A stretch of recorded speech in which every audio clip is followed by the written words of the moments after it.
Hello, everyone. Welcome to my book review of Operation Red Dawn and the Siege of Europe. Book 3 in the World War III series by Miranda Watson and James Rosone. Let's take a look at all the aspects of this book.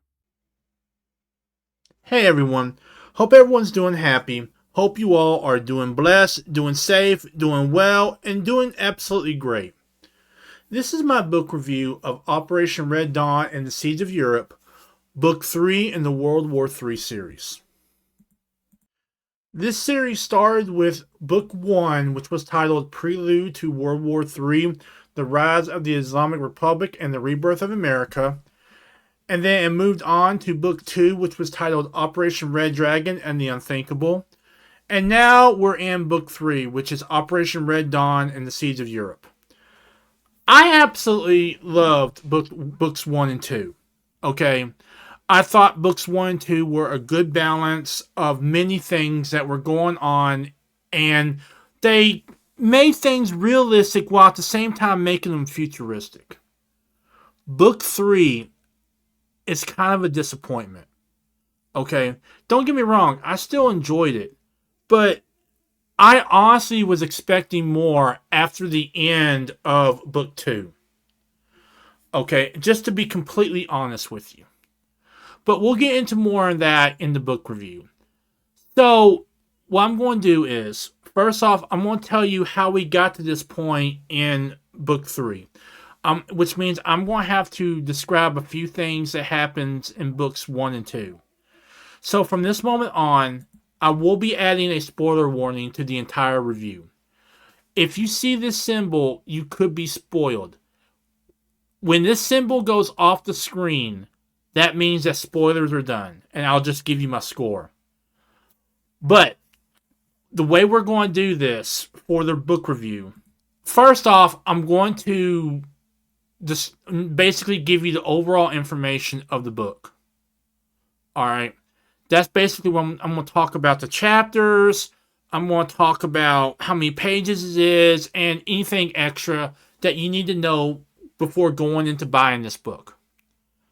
Then I'm going to talk about how we got here, which means I'm going to have to describe things that happened in books 1 and 2. Then I'm going to talk about the pros of this book, what I liked about this book. And then I'm going to talk about what I did not like about this book. And at the very end, I will give you a final score that will be spoiler free. Okay? So, sit back, relax, grab yourself something to eat, grab yourself something to drink, and let's basically take a look at Book 3 of the World War III series titled Operation Red Dawn and the Siege of Europe. Chapter 1. The basic information about this book. Now, beginning this review, let's talk about the basic information of this book.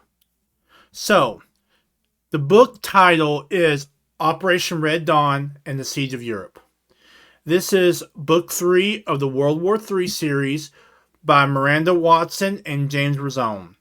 This book series started out with Book 1, Prelude to War, The Rise of the Islamic Republic and the Rebirth of America, which continued on into Book 2, Operation Red Dragon, and now continues on in Book 3, Operation Red Dawn and the Siege of Europe.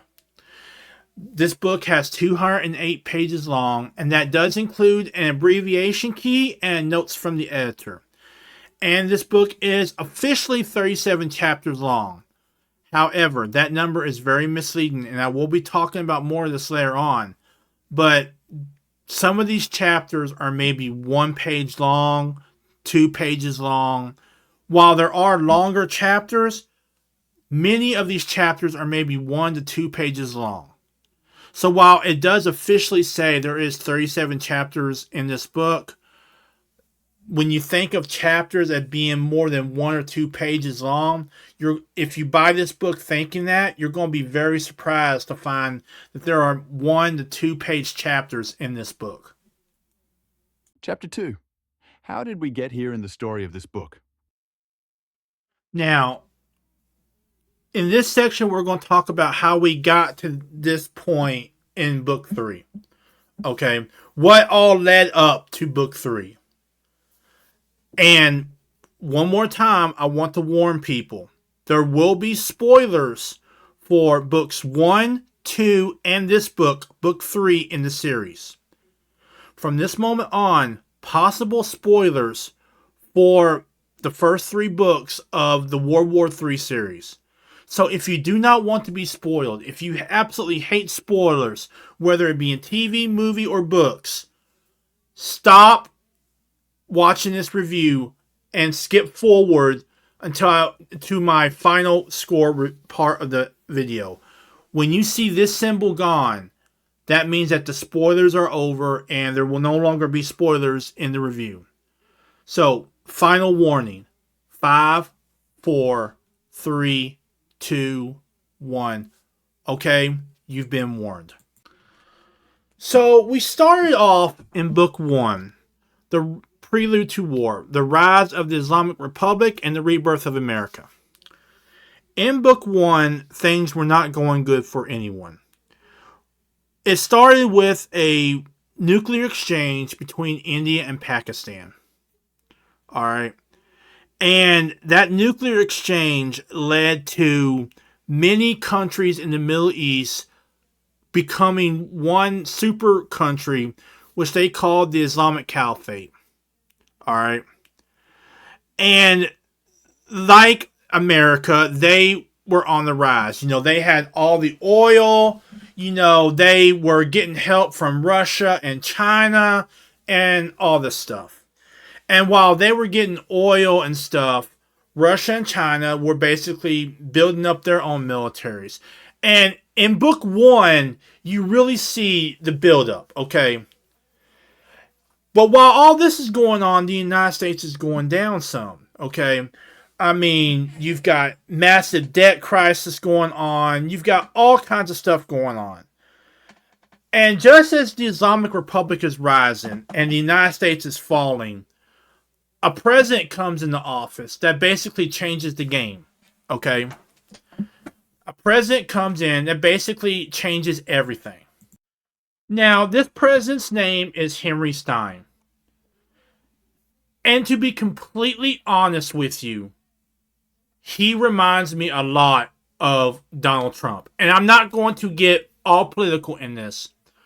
But there is no doubt in my mind that they use the way Trump does things as a model for Henry Stein. Okay? So Henry Stein comes in and he starts rebuilding the United States, bringing it back to a superpower. All the while, you've got the Islamic Republic growing stronger and more belligerent. And at the same time, you got Russia and China starting to build up their militaries. And everyone sees a war coming. Everyone and their uncle sees a war coming. In book 1, we see the war kick off, where the Islamic Republic tries to wipe out Israel. Okay.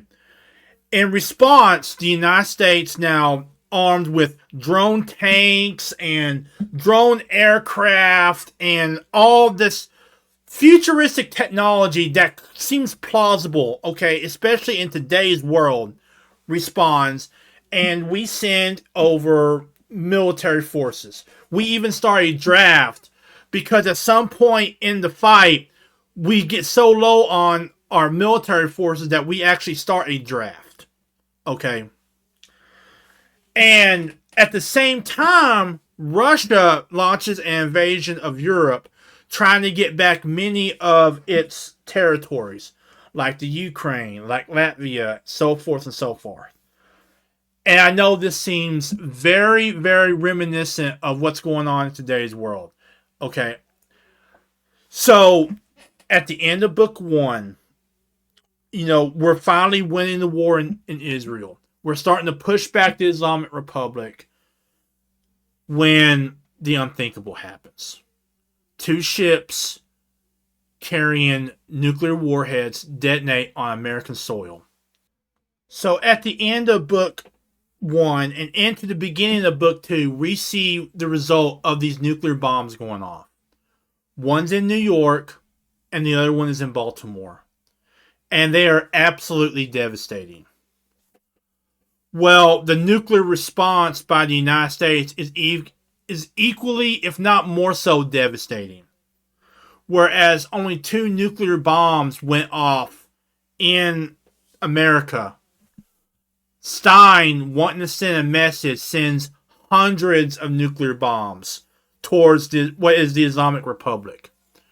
Places like Baghdad and Cairo and Riyadh and many of the countries of this Islamic Republic are hit by nuclear warheads that completely devastate everything. And in the midst of all this, you have lasers that become anti-missile batteries and stuff. But we have built ourselves up to the point where we can just go past them and we just unleash a nuclear holocaust on the Islamic Republic for these 2 nuclear bombs going off in Baltimore and New York City. This shocks the world. Even our allies. This shocks even our allies. Because many think that this was complete overkill for the millions of lives lost in New York and Baltimore. That we basically traded 1 million lives for millions of lives, if not billions of lives in the Islamic Republic. So, in Book 2, we see the ramifications of this. But Book 2 ends on another point where China invades the United States. They land forces in Alaska and begin pushing eastward. Okay?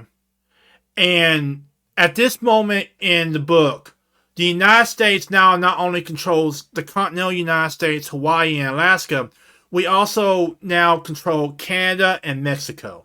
Okay? Then we get to Book 3.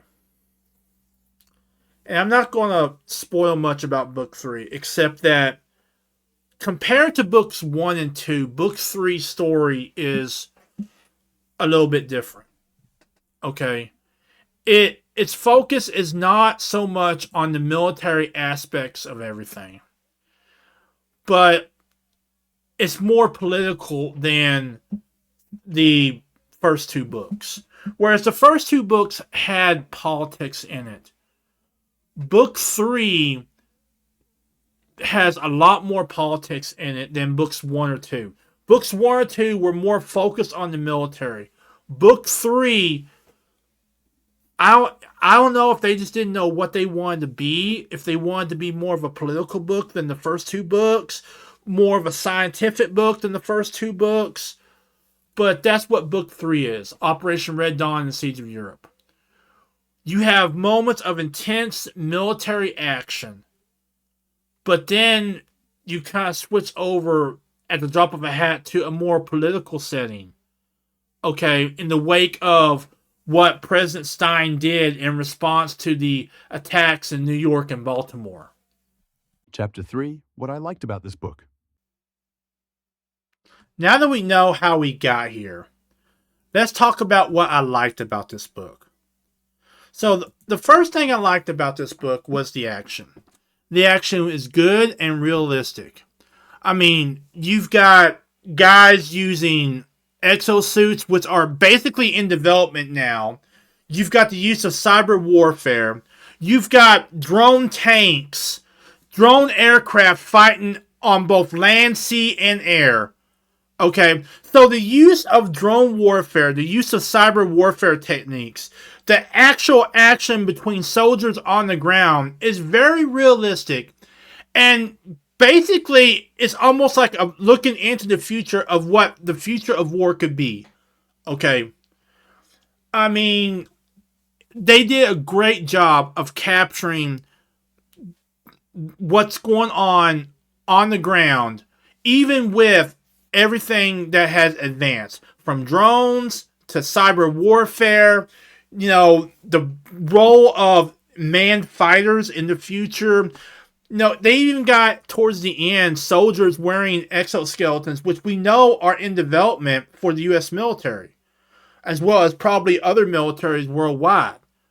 So, the whole use of technology in this book is realistic, but it doesn't take away from the human drama on the ground of soldiers just trying to fight to survive in Alaska, in the colds of Alaska. Okay? It doesn't take from the fact of tanks being used to fight off drone tanks in Germany.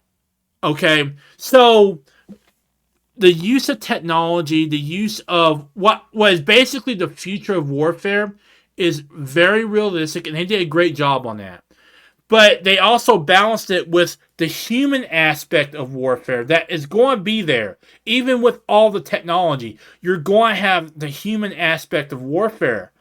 And they balanced that perfectly. They did an absolutely perfect job of doing that. Okay? The second thing I liked was they didn't just tell the story from one perspective. They told the story from many different perspectives.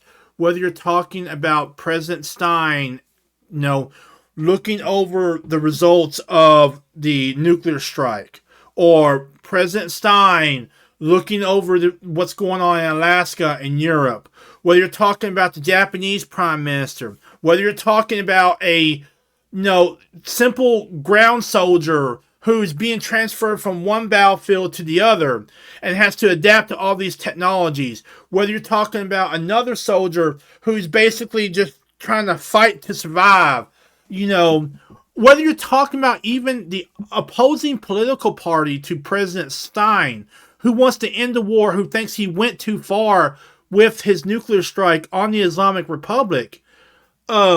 This story is told from many different aspects, and it shows the many different facets of what could happen in this situation, of a World War III situation.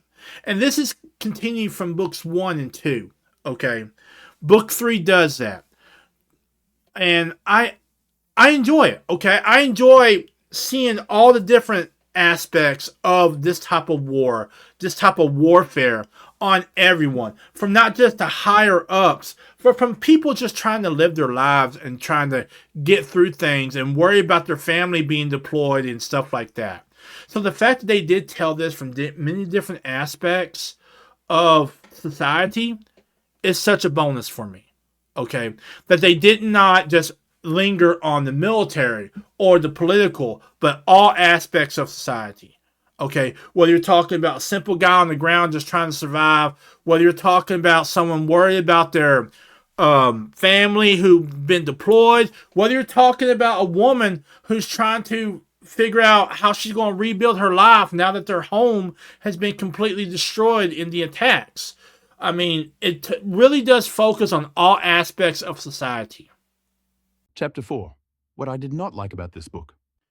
Now, let me talk about what I did not like about this book. First off, the side stories I did not like. And not all the side stories are ones I did not like, but there's one in particular I did not like. And that was the idea of the president caring about a base on the moon. About halfway through the book, the scientist says we need certain elements to keep production up for our military machines. And he proposes building a giant ship to go to the moon and get these elements, which either can be found in space or through other entities that are not very friendly with us. And the president is like always on top of this, always talking about this. And I just did not like it. I mean, if you've got an invasion of the United States by China, if you've got two cities, New York and Baltimore, being rebuilt because of nuclear bombs, if you've got Russia invading Eastern Europe and going as far as Germany, if you've got a war in the Pacific, which the Chinese invasion basically amounts to a war in the Pacific, okay, you're not going to care about a lunar base, okay? No matter what rare earth elements are there, you are not going to care about putting a base on the moon just to get those elements, okay? And I don't know where this idea came from, but if all that stuff is going on, the Chinese invasion, the war in the Pacific, the invasion of Europe, the rebuilding of the United States cities of New York and Baltimore, not including the war that's still kind of raging in the Islamic Republic region between Israel, the United States, and the Islamic Republic, you're not going to care about a lunar base.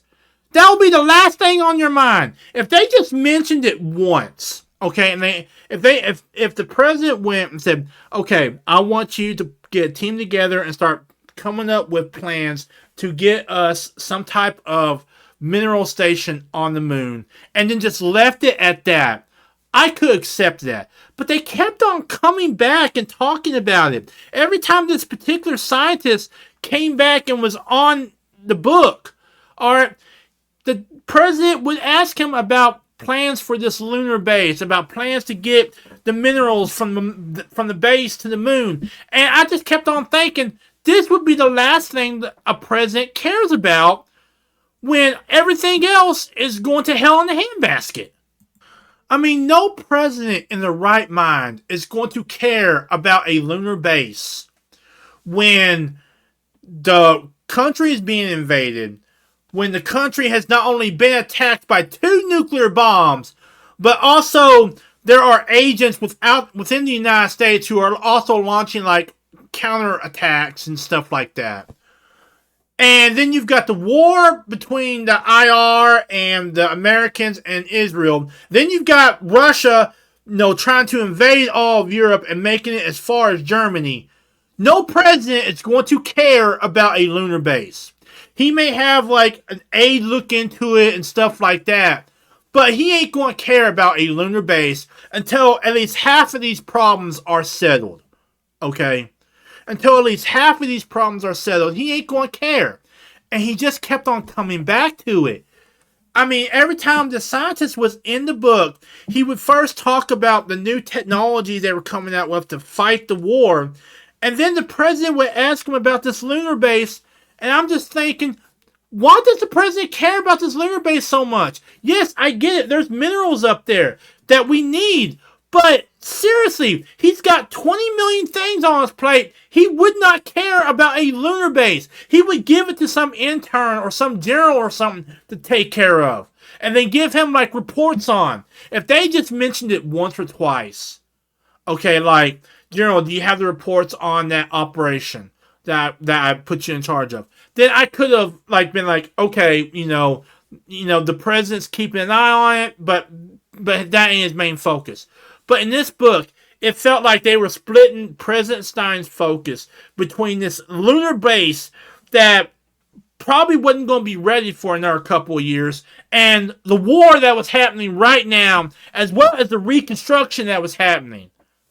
It just did not make sense to me.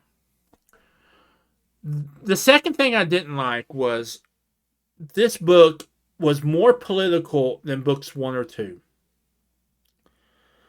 I mean, this book basically was continuing the repercussions of the nuclear, what amounts to a nuclear exchange between the Islamic Republic and the United States. I mean, the Islamic Republic snuck in 2 nuclear warheads into New York and Baltimore and detonated them. And the Islamic Republic received hundreds of nuclear warheads against them that destroyed many cities. Okay? And it's still kind of dealing with the political ramifications of that. Okay? And I mean, sometimes the politics did not make sense to me. Like, many of our allies are actually considering joining China to fight us because of this response. Okay? Now, maybe I'm just stupid or whatnot, but like, if New York and Baltimore were completely destroyed by nuclear warheads, there would be a response. Okay? And it would be a nuclear response. Okay? Mutually assured destruction is not just a theory, it's a fact. Okay? You blow us up, we're going to blow you up at the same time. It's what kept the peace during the Cold War. Okay?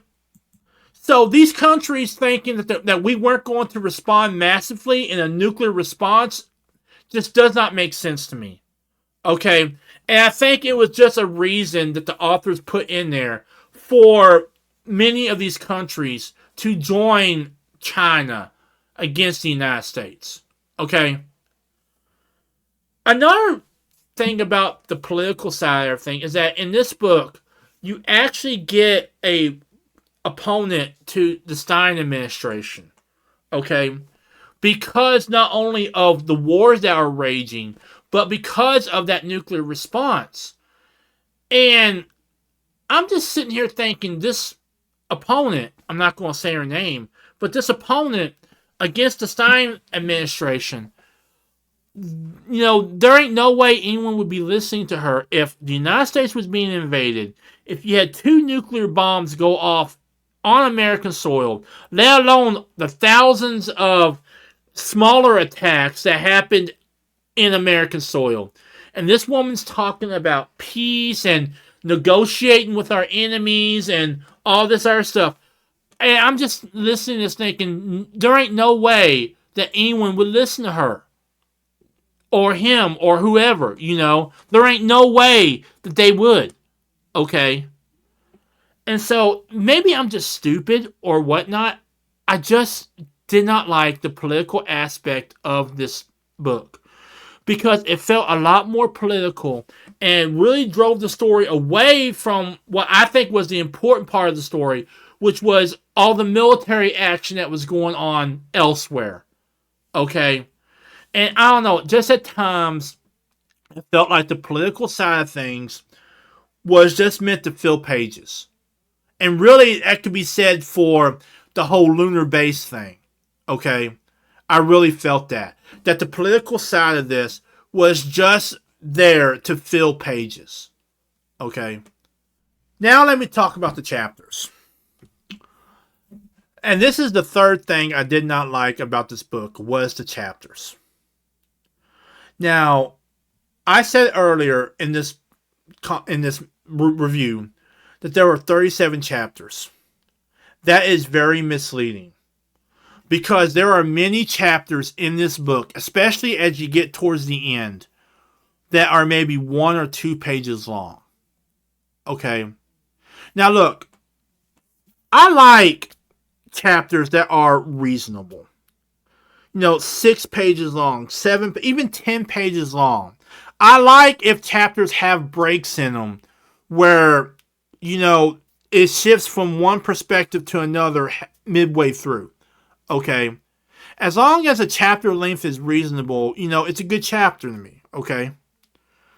But having 1 or 2 pages long chapters really just show me, okay, and really just say to me that basically they were committed to 37 chapters and something along the way happened. Really, it says to me that they were committed to 37 chapters.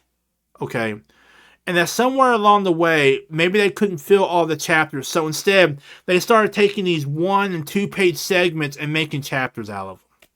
Okay?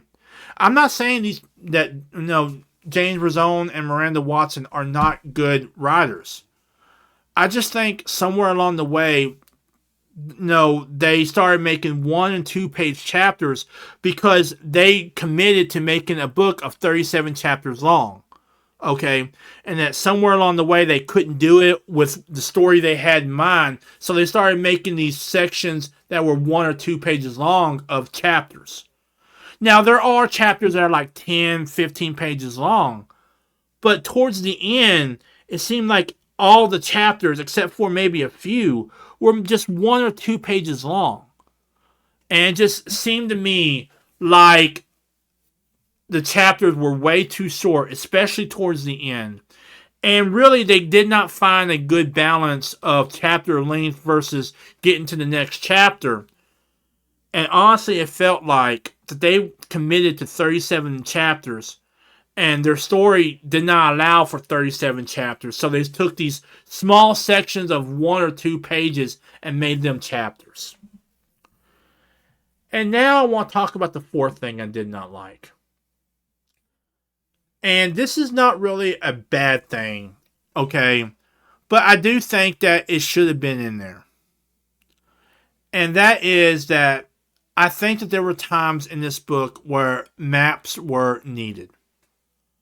I've read a lot of books that did not have maps and books that did have maps. I think that there were times in this book where maps were needed because, you know, it helps visualize what's going on, why they're here, where are these mountains at and stuff. Especially when you're dealing with real world locations like Alaska, like Hawaii, okay, like Germany and whatnot. Okay, I think that they should have had maps. Okay, and this is not as bad as the first three. Okay, the book still does kind of good without maps. But I think with maps, with a visual representation of, okay, this is where the action is taking place, this is where this is happening, this is where that's happening, I think it would have made many of the chapters better. And I think it would have made visualizing where all the action was taking place off a little bit easier to do. Instead of, if I read a book chapter and it tells me I'm in Cooper's Landing, I don't have to go to Google and Google Cooper's Landing. I could just look on the map and say, oh, it's right there, in Alaska. So I would have preferred maps in many of the chapters of this book. And I do think that not having the chapters in this book is kind of a letdown in terms of like being able to visualize where everything's happening. How did this happen? How did that happen? It would have made things a lot easier instead of you just putting down a name of a place in Alaska and having to require us to go on Google and look for it. So finally, this is another thing that I've seen happen in a lot of these type of books. And I think it does need to change because it kind of puts all these books for a specific audience. When really, many of these books have good stories that could be done to a wider audience. It's just the audience loses themselves in many of the terms in the book. And it's honestly become a pet peeve of mine with these books. And that is that there was no glossary. Now, there is an abbreviation of terms, okay? But not many people know what an air assault brigade is. Not many people know what a T-74 tank is. Not many people know what a exoskeleton could be. Okay, not many people know many of these military terms that they use so readily in these books. Okay, so the fact that there was no glossary, coupled with the fact that there were no maps, I think is also more of a downgrade to this book than anything. Okay, I think there should have been a glossary, and I think had there been a glossary, it would have been easier for a much more wider audience to experience this book, get enjoyment out of this book, than just say people who have a military mindset or people who are, who have read these books before. Okay, and I really do think that in these types of books, that definitely needs to change. That seriously needs to change and start adding a glossary to these books. So that way people who are not in that military world or who have read these books before can know what an A-10 Warthog is, can know what a particular type of rifle is and whatnot, okay? It's all well and good to have an abbreviation table where you abbreviate what each of these terms mean, but it's only half the battle if the person doesn't know what the end abbreviation means. It's all well and good to know that an M1A1 means an M1A1 tank, but maybe a person doesn't know what a tank looks like. Or maybe a person doesn't know what an AR-15 looks like. So yeah, I would definitely have added a glossary to this book. Okay, and I think that this is something that really needs to change with these books, or else they're just going to be in this niche of these people who love military books and who've read them over and over again. Chapter 5, Final Score. No spoilers. Well, now you know what I did not like about this book and what I did like about this book. You know how we got here, and you also know the basic information about this book. So, what score do I finally give Operation Red Dawn and the Siege of Europe, Book 3 of the World War III series? Well, first off, there are definitely some pros to this book. The action is good and realistic. The use of cyber warfare techniques and drones is realistic. And it tells the story from different perspectives of society in general. Whether you're a soldier, some person trying to rebuild their lives, presidents, generals, you name it. It tells it from different aspects of society. But where the story really lets it down is, first off, those side stories that absolutely did not make sense to me. This book has got a lot more political than the other two books. And really, that politics really took away from what could have been great action scenes and great build up of major scenes in the book. Many of the chapters were way too short. And it felt like the writers behind this book were promised to deliver a 37 chapter book, and they couldn't do it with the story they had, so they started taking little snippets from here and there and making 1 or 2 page chapters. There were times where I felt that maps should have been used, so that way people could easily visualize where the action was taking place. Whether it be in Germany, whether it be in Alaska. I'm not saying that every chapter have a map, but every now and then just add a hand-drawn map, so that way we know, okay, this is taking place here, this is taking place there, etc. And there was no glossary. It's all well and good to have an abbreviation terms, but we gotta know what the terms mean, especially for people who don't read these books a lot. Now, I read these type of books a lot, so I know what many of these terms are. But until they start adding glossaries to this book, it's not going to be able to reach a wider audience. So, after all that, my final score for Operation Red Dawn and the Siege of Europe, Book 3 of the World War III series by James Rozone and Miranda Watson, is a 5. 5 out of 10 stars. Had they added a glossary, had they added maps, it probably would have gotten a higher score. Had they not done so much politics in it, had they found a better balance between the politics and the action, and had they not included really that whole side story, then yeah, it would have gotten a higher score. But given all the cons and all the things I did like, I have to give the story a score of 5.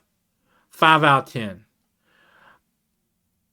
In conclusion, I think that this book is really kind of the lull before Book 4.